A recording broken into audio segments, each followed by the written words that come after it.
umuulan. So, di ako umabot. Papuntang, Namba Station. Hello! So, we're back with our travel vlog. So, dito ako ngayon sa Osaka. And, i-share ko sa inyo yung experience ko dito sa Osaka. Kasi matagal ko na siyang pinupuntahan. Pero, hindi ko siya na-vlog. So, this time, gagawin natin. So, I'll be staying 4 nights and 5 days. So, I hope mag-enjoy kayo sa adventure natin dito sa Osaka.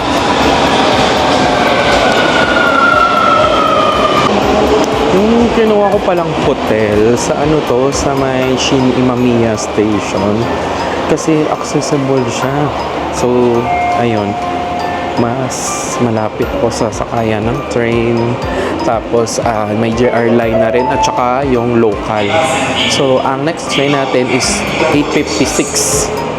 So ito na yung train na sasakyan natin papuntang Namba Station. At syempre una natin pupuntahan is yung sa glycosine. Kasi baka pag late magko-close na yung doon ilaw. So hindi na siya maliwanag. Speaking of, kakadating ko lang din. Di pa ako nagla-lunch. So ito, lunch plus dinner at midnight snack na yata to. So ayan na yung train. So see you later pag dating na tayo sa Namba.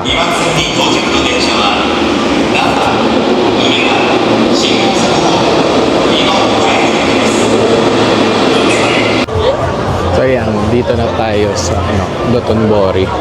Tsaka yung sikat na glycosine dito sa may tulay nila. Parang mahabang river to eh. So, etong sign na to, diba may river siya. So, pwede kang mag-avail nitong cruise. River cruise nila pag nag-avail ka ng parang tawag doon, parang pass nila. So, mga libre na siya. Isa yun to sa kasama sa free. So, lapitan natin. Kasi daming tao dito. Though, it's already 9:50 na. Pero maraming tao. Alam mga shops, nagko-close na. Pero ito, buhay na buhay pa din. Kasi parang may mga kainan tsaka inuman dito eh. Ayan nagko-cruise sila. Pag ginawa mo yung amazing pass, yung tama palang term, amazing pass yung tawag doon. Sama to. So, kailangan mo siya i-book para makasakay ka din dyan. So, isa sa mga perks. So, kasama din yung Omeda, Sky, at saka yung Ferris wheel dito, yung sa may Don Quixote, dun sa side na to. Ayan. So, ngayon, maghahanap pa ako ng 7-Eleven. Mag-withdraw ako kasi wala pa akong cash. At nagugutom na ako. Yan, lumipat ako. Ito yung sa kabilang side nung bridge. So, ayun, mahaba ito. Ang ganda din dito, tingnan. Paggabi. Ayun, sabi ko yung Ferris wheel doon. Tapos yan. So, ayan, tumingin dito. Ayun, maghanap tayo ng 7-Eleven. Kasi wala pa tayong pera. Ayan. I-video ko na lang yung lalakakan ko. Ayan, ito yung yung sa may Starbucks na part. Ayan doon kung galing.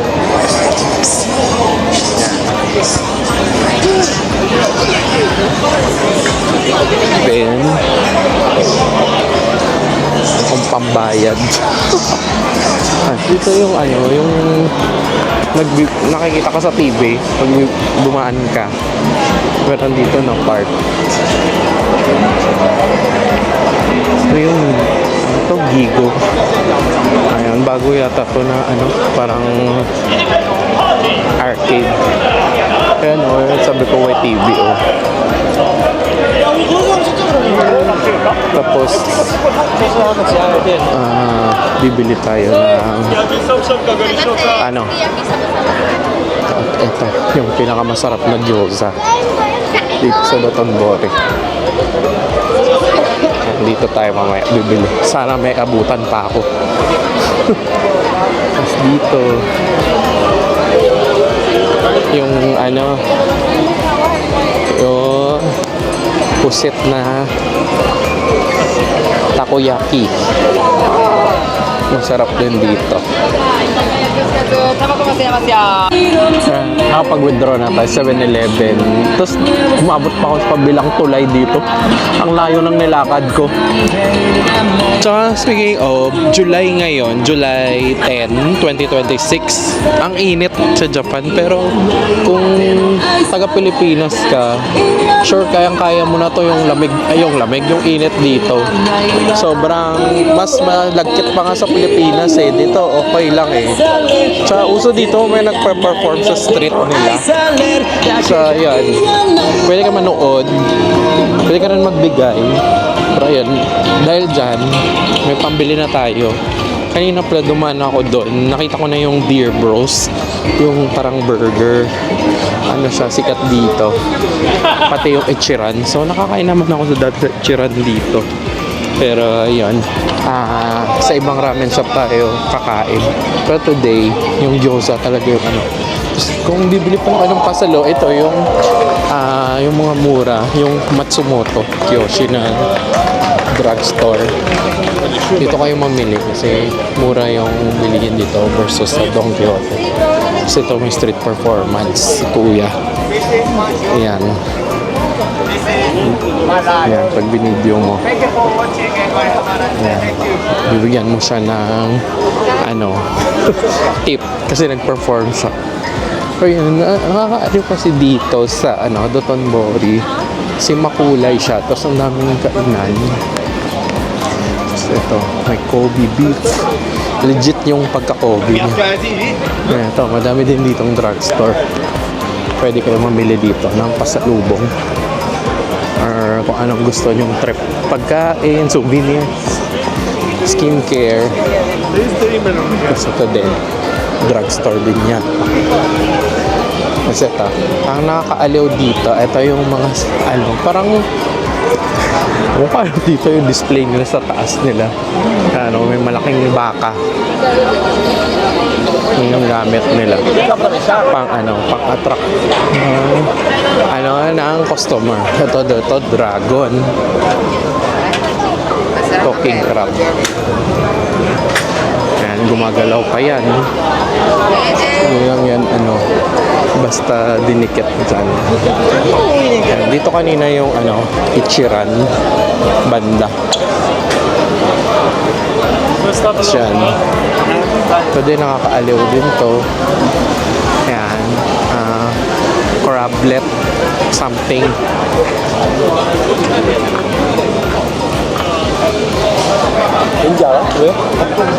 So, drugstore na naman. So, ikaw yun na lang mamili saan nyo gustong bumili ng pasalubong.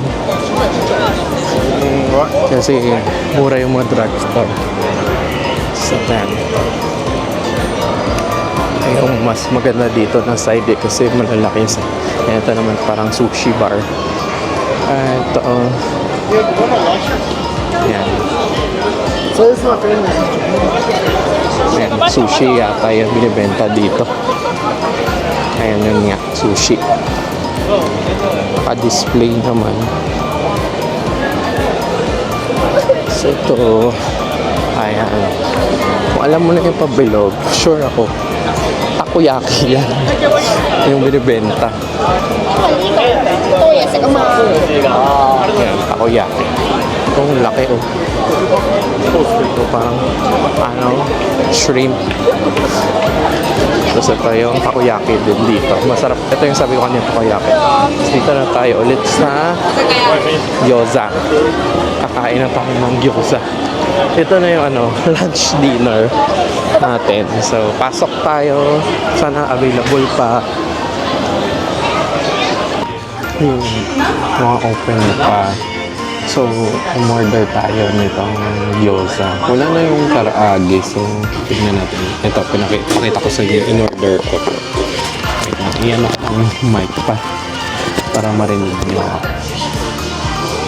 So, yung in-order natin kanina Yung ano kasi nila itong recommended. So 1,380 yen siya. May rice ka na, may beef ribs at saka hot rice. Tapos nag-add lang ako ng gyoza. Itong 330 yung may garlic na dumplings. Kasi yung 290 wala. Hindi ako ng soft drinks kasi pwede lang bumili mo sa labas. Tubig na lang tayo dito. Kasi ang mahal yung soft drinks nila. Coke. Yung cola, 350 pero isang baso lang siya. Tapos meron din pala sila ibang recommend ng takoyaki. Tapos may alcohol din sila. So ayan, di ba? Nag-check sila kung under 20 years old di ka pwede mag-alcohol. Yung rice, madami din klase.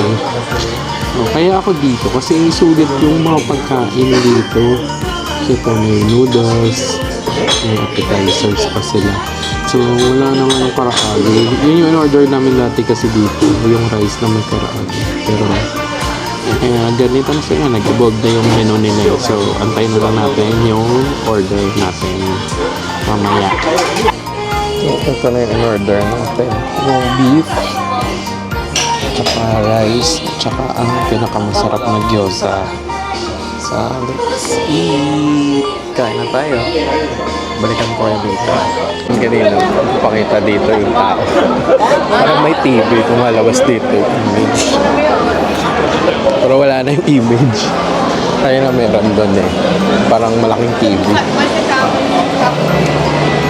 Ayan. So, busog na tayo. Nakakain tayo ng dinner. At lunch, all in one. So ngayon, mamamasyal na lang tayo, ikot tayo dito sa area ng Dotonbori. Nandyan tayo kanina eh. Doon naman tayo sa kabilang side kasi may signage dito ng Dotonbori. Tingnan natin dito ng side. Ito yung mga amazing na display nila. Yung noodles na may multo. Charot. Pero ayan. Ito yung yung sinasabi ko parang may signage talaga ng Dotonbori nandun sa kabilang side. Ayan, yun to. Pero hindi na ako tatawid kasi ang hirap pag tumawid eh. Tatagal pa tayo. Zoom ko na lang. Ayan o. Welcome to Dotonbori. Ang daming sasakyan. Ayan. May Don Quixote din dyan sa kabilang side. Kung makita nyo. May Don Quixote din yan. Malaking Don Quixote. Tapos dito, palabas na tayo. Ayun, mayroon din pala isang dito, Ichiran. Yung sa labas naman siya. Punta na natin kasi ito naman yung kabilang side ulit ng bridge. Kanina kasi yung una sa gitna, tapos punta tayo sa left side. Ito naman sa right side. Ayan, ito may Don Quixote. Ito yung Ichiran. No pork, so parang vegetarian. Yung Ichiran. Yan o. Yung kabilang side. Yan. Ayan yung Blico sign.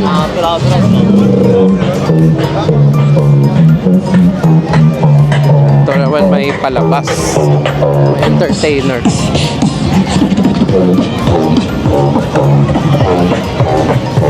Ate nagtitiktok.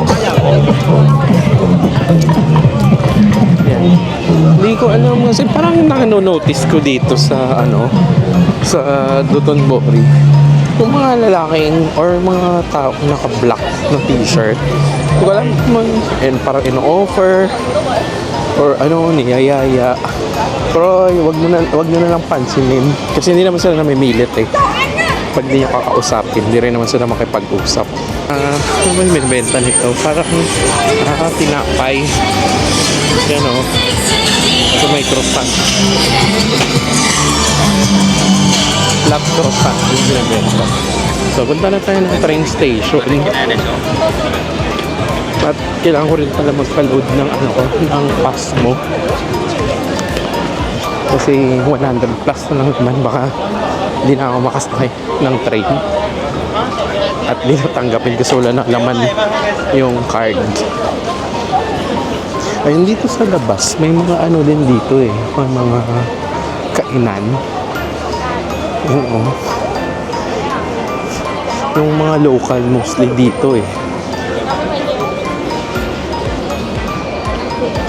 Tsaka ito, may pusit na naman. So, ibig sabihin, may takoyaki.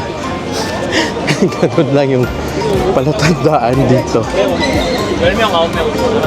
Yan, sige, punta na tayo na train station. I-video natin kasi kanina hindi ko na video eh.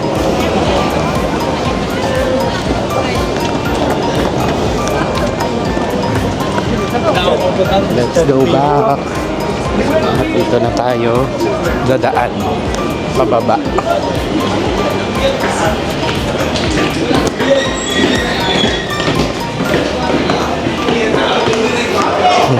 Chinek ko kanina yung parang last trip parang 11:30. So at least maaga pa rin tayo. So yung pupuntahan natin or yung sasakyan nating train, yung Midosuji line.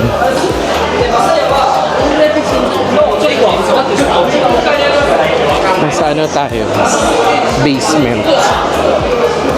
So hopefully makapag-parload tayo. Sige, balik tayo later. So, bumalik na tayo ng hotel. Dito pala ako nagstay sa Hotel Cho Crown dito sa may Shinomiya Station. Ang pinag-stayhan ko talaga dati, katabi lang din nito, Hotel Pivot yung pangalan. So, dapat talaga mag-stay ako dun sa within Namba area. Malapit dun sa Dotonbori yung hotel. Kaso, nung nakita ko tong hotel na to ngayon, nung pinagstayan ko, mas mababa siya ng kalahati yung presyo. So, buti na lang nung July 8, pwede pala siya i-cancel na wala mo nang matcha-charge sa akin. So, dali-dali ko siyang kinancel nung July 8 at binuko tong hotel na to. At, ayun, sumakses naman ako. So, hindi ko na video kanina. Nag-Family Mart ako. Kasi yung hotel na to, Hotel Cho Crown, ilagay ko na lang dito yung, yung itsura, yung, siguro yung itsura niya sa Agoda pag sinearch nyo. Katabi niya lang talaga is Family Mart. So, bumili ako nung, syempre, yung mochi. Nakain ko na siya. So, yun yung paborito natin. Tapos, may, ang inaan ko dito sa Japan lagi, yung masarap sa kanila is itong mga potato chips nila. Ang daming variant nito. Pero ito gusto ko kasi parang may onion siya sa sa potato niya. So, try natin kung masarap. Tapos, di ba, alam niyo naman yung sikat yun, Coca-Cola Plus. Dati sa SNR lang natin binibili pag doon tayo sa Philippines, pero at least dito kasi galing na talaga to from Japan na talaga itong product na to. So, bibili tayo araw-araw. Ang hindi ko na lang nabili kanina. Gusto ko sana bumili. Kaso sabi ko ng yung Tersay na water nila, yun yung tawag dito.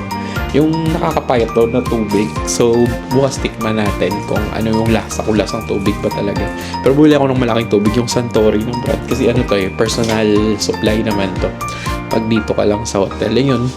Pero yun, bukas, mas madami tayong mapupuntahan. So, for today, yun nga lang. Hindi ko na binidyoed nga din kanina from arrival. From departure from Manila until the arrival, kasi parang feeling ko nakaka-umay na siya pag inad natin yung part na yon sa vlog. Pero given kanina experience ko, hindi ako nakapag e-gate sa departure sa Manila kasi hindi siya qualified yung yung QR code na generate ko sa eGov na app. So feeling ko magiging qualified siya. For example, siguro malalaman mo man kasi nakalagay siya doon pag natapos mo na i-fill out yung eGov na application form. Makalagay doon kung dadaan ka sa immigration or sa e-gate. Kasi ang nangyari, yung sa akin, yung ticket ko from Cebu Pacific, binayaran ko na yung travel tax. Kaya hindi nila makita sa system ni eGov kung bayad na ako sa travel tax. Siguro mas maganda, bayaran nyo rin siya dun sa app ng eGov kasi meron dun link din kung paano magbayad. baka sakali makaano kayo dun sa igit. Pero kasi kanina wala talagang pila din sa sa immigration. Ang bilis lang. Hindi ako umabot ng 15 minutes, almost 5 minutes na ako nakapila, tapos nakapasok. Ang pinakatanong lang sa akin, anong gagawin ko dito sa Japan? Yun lang yung ko. Sabi ko tourism, so yun, tapos na. Wala nang tanong, diretso na agad. So medyo, ang downside lang ngayon sa Terminal 3 is po under renovation talaga yung buong Terminal 3 departure area sa international. So wala kayong masyadong makainan. So ang mali ko is hindi ako nag-reserve ng meal sa Cebu Pacific. Yung flight ko is 1 p.m. hanggang 6 p.m. So magugutom ka talaga kasi sobrang mahal ng food. So mas ma-advise ko kumuha kayo ng meal doon sa Cebu Pacific. Practice pagdating nyo sa plane, kung yung flight nyo is tanghali or hapon, meron kayong makakakain doon. Ako, nagutom talaga ako. Kaya tinapay lang talaga ako kanina. Kasi yun lang yung pinakamura. Tsaka yung mga lounge, wala din kasi yung credit card mo hindi mo papakinabangan ngayon doon. Kasi walang marhaba na lounge para sa BPI signature. So, hindi ko siya nagamit. Kasi yun nga, under renovation talaga yung doon, yung mga kakainan doon sa Terminal 3 departure area.